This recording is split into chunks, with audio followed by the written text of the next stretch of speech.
Baik pemirsa dan juga hadirin, Anda masih bersama kami di I'm Possible, dari Impossible jadi I'm Possible.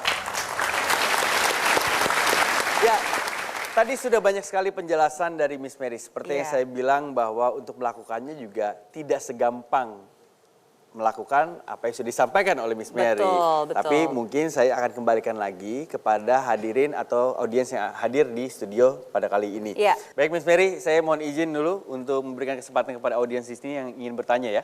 Oke, baik, silakan angkat tangannya yang ingin bertanya kepada Miss Mary. Bapak silakan. Assalamualaikum warahmatullahi wabarakatuh. Waalaikumsalam warahmatullahi wabarakatuh. Nama saya Untung Susandrianto, biasa dipanggil Unsa. Oh, oke. Unsa, UNSA. Oke. Saya ada permasalahan pribadi atau masalah internal keluarga. Iya. Ingin berbagi menyangkut masalah memberi maaf. Saya memang agak sulit untuk memberi maaf. Kejadiannya ini 2 minggu yang lalu, Miss Mary. Di rumah saya sendiri, ada sedikit keributan di antara saya dengan anak saya dan istri saya. Setelah terjadi keributan, tiba-tiba anak saya itu memukul saya, muka saya ini, pelipis saya dipukul, cukup keras gitulah ya, agak sedikit pukul, ditampar. Nah kemudian istri saya nangis. Nah dengan kejadian itu saya merasa bahwa anak saya yang saya cintai ini kok berani memukul saya. Iya. Dan saya sampai detik ini belum bisa memaafkan. Nah untuk ini saya ingin mencoba untuk mencari solusi lah bagaimana untuk bisa memaafkan. Iya. Demikian. Ya. Baik, Oke. terima kasih banyak Pak Unsa. Boleh duduk lagi Pak Unsa? Baik, Kalau tentunya kita boleh juga... tahu, iya kalau boleh tahu anaknya usianya berapa Pak? 25 tahun.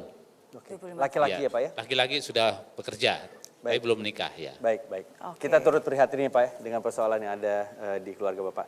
Baik, Iya. terima kasih banyak sudah mau sharing sama kita dan juga bertanya kepada Miss Mary. Silakan Miss Mary. Iya. Jadi satu hal yang ingin saya komentari dulu, yang dilakukan oleh anak Bapak Unsa, apapun alasannya itu adalah sebuah kesalahan. Itu adalah sebuah kesalahan untuk bisa memukul orang tuanya sendiri. Saya yakin kalau dia bisa mengulang kembali, pasti dia juga tidak mau melakukan hal itu. Tapi seringkali ketika emosi kita naik, intelijensi kita berkurang. Ketika kita terbawa dengan begitu banyak emosi dan kekesalan, biasanya kita nggak sadar kita melakukan hal-hal yang akhirnya merupakan kebodohan kita sendiri. Ini seringkali terjadi, bagaimana ketika kita melakukan sebuah kesalahan, dan kita sadar itu salah, tapi kita tidak bisa memutar ulang kembali. Tapi di hidup ini apakah kita bisa memutar ulang waktu untuk mengembalikan yang sudah terjadi? Nggak bisa. Kayak ada kesalahan yang memang tidak bisa diperbaiki. Walaupun itu tidak bisa diperbaiki, kita bisa melakukan sesuatu. Mungkin saya bisa memberikan sebuah analogi, supaya analogi ini bisa lebih mudah untuk dicerna untuk kita semua. Oke, izinkan saya untuk memberikan ilustrasi ini Bapak. Di suatu hari saya ingin membuat sirup. Saya ambil gelas yang berisi air, saya tuang airnya di sini, lalu saya ambil sirupnya. Oke.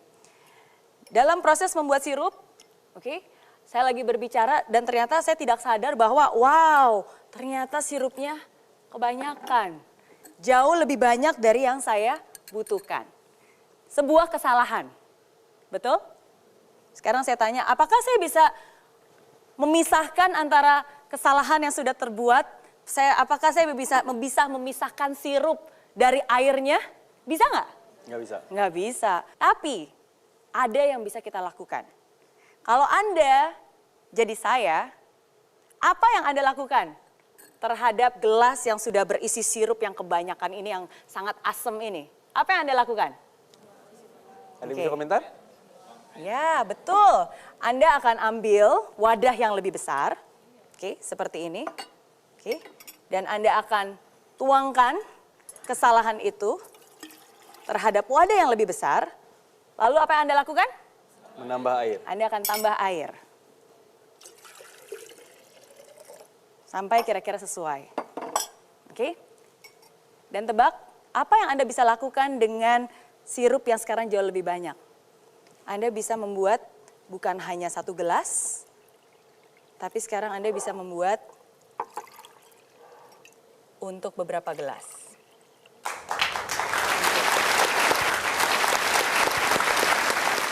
Nah, ada pembelajaran berharga yang saya ingin tunjukkan dari ilustrasi sederhana tadi. Di hidup ini memang ada yang namanya kesalahan. Dan banyak kesalahan itu nggak bisa diubah, nggak bisa dipisahkan. Yang sudah terjadi, terjadi. Nasi sudah menjadi bubur. Tapi itu bukan berarti kita diem saja dan nggak ngapa-ngapain. Kita bisa melakukan sesuatu. Yang harus kita lakukan adalah pertama-tama kita perbesar wadah kita. Kita perbesar hati kita. Dan kita isi dengan kebaikan, isi dengan cinta. Kesalahan, keburukan, kejahatan memang sudah terjadi. Tapi kalau kita menyiraminya dengan lebih banyak kebaikan, lebih banyak lagi, lebih banyak lagi, lebih banyak lagi, lama-lama kejahatan dan kesalahan itu pun tidak akan terasa. Luka yang ada, memang ada. Tapi kalau kita mengisinya dengan cinta, ingat, hati yang penuh cinta mampu untuk memaafkan luka yang ada. Oke? Oke. Baik. Luar biasa sekali Miss Mary, dan mudah-mudahan ini juga bisa menginspirasi Bapak. Dan semoga apa yang tadi ilustrasi disampaikan oleh Miss Mary ini bisa bermanfaat dan juga bisa berpengaruh kepada anak Bapak. Ya, bisa. Boleh kasih Ya. tepuk tangan untuk Pak Unsa. Dan ini bukan hanya sebuah analogi saja, tapi ini adalah sebuah kejadian nyata yang sering kali terjadi di sekitar kita. Bagaimana ketika seseorang bisa memaafkan, itu ternyata bisa menjadi sebuah inspirasi dan sesuatu yang menguatkan orang lain. Salah satu sosok pasangan suami istri yang sangat saya kagumi adalah Ibu Elizabeth dan Pak Suroto. Mereka berdua adalah orang tua dari Ade Sarah. Kalau Anda ingat kejadian beberapa tahun yang lalu, ada seorang gadis yang bernama Ade Sarah yang tewas terbunuh oleh bekas pacarnya dan juga temannya sendiri. Bisa dibayangkan bagaimana hancurnya perasaan seorang ibu. Tiba-tiba anaknya sematawayang hilang begitu saja. Sulit untuk memaafkan, pasti. Kalau saya berada dan mencoba untuk berada di dalam posisi dia, amat sangat sulit untuk saya bisa memaafkan hal itu. Tapi apa yang dia lakukan dengan kebesaran hatinya, dengan cintanya. Beliau bukan hanya mampu untuk memaafkan dan merelakan, bahkan beliau mampu untuk menemui bekas pacarnya yang membunuh anaknya, merangkul dia, dan menganggap dia sebagai anaknya dia sendiri. Bayangkan seberapa besar hati wanita itu untuk bisa bukan hanya memaafkan dan bisa merangkul dan bisa menganggap dia sebagai anaknya dia sendiri. Dan setiap kali Ibu Elizabeth mengunjungi pembunuh anaknya yang sekarang masih berada di penjara, mereka menyapa sebagai ibu dan anak. Dan setiap kali saya ingat Bu Elizabeth, saya merasa masalah yang saya hadapi itu begitu kecil. Saya merasa kesalahan yang orang yang dibuat kepada saya itu begitu kecil dibandingkan yang sudah dibuat oleh mereka. Dan disitulah akhirnya sebuah kisah, sebuah kesalahan bisa menjadi berkat bagi banyak orang dan menguatkan banyak orang, termasuk juga saya. Luar biasa. Jangan kemana-mana pemirsa dan juga hadirin, kami akan kembali setelah yang berikut ini. Tetap bersama kami di I'm Possible. Dari Impossible jadi I'm Possible. Aku memaafkan air mata yang sudah kutumpahkan. Aku memaafkan rasa sakit dan semua kekecewaan.